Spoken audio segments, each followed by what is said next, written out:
A day in my life as a field study student. Good morning, guys. So today I am here in Balasan Central Elementary School, and this is my second day. So naglagin ako danay after ko mag-abot sa school, and this is very required to get katama. So after ko mag-login, nakita ko ang ako niya mga upod. So nag-video kami liwat, and nakita ko ang ako niya mga upod na iban, nag-login sila sa logbook. So after that, nag-amat-amat na ko, nakatpakad to sa amin na room. And also, may mga upod ako nga pakad to man sa ilang room. So kadamo na sa mga students nga ala sa school nga nag-alalabot agama. And nagkalanda-landa ako sa mga bulak kahit na makaligo, and super clean ang ilang palibot sa school. So nakita ko diri na pa ang akong isang upod sa room. So samtang para kami dira sa babaw pagsulod is kahulat kami sa iba naman ng mga upod. Kaya wala pa man si sir. So nag-video dahil kami na ara kami nagwa. And after sa mga pila ka minutes, nag-abot na si sir. Open niya na ang pultahan. So namatapat na sila ng mga students. And so nagulat na mo si sir na kami na pultahan. Sa ara kami sa pultahan.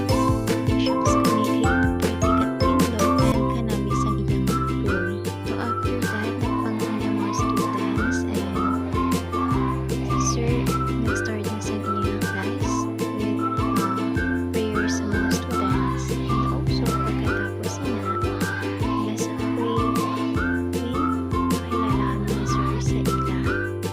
And also pagkatapos ni sir pakilala sa amon, tamba siya sa mga students nga ipilin nila sila sa amon. So samtang naghahatid sir sa mga instructions kung anong mga dapat imo sa mga students samtang wala siya. So nag-warning na si sir nga hindi sila magpatungo sa amon nga tatlo. So after that, nga naghatid siya sa instructions sa mga student, okay, hatagan naman kami ni sir sa mga instruction kung anong mga dapat naman imo samtang wala siya.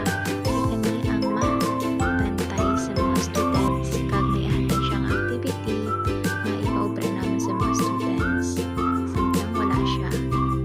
So sang wala na si sir, nag-start na kami sa kung ano ang gimbili niya sa amon, gibobra na. So super nag-enjoy man kami sa mga students samtang nagka-activity, and tama gid ka sadya kay kitamo sa ila sa mga nagabayo sa kamot.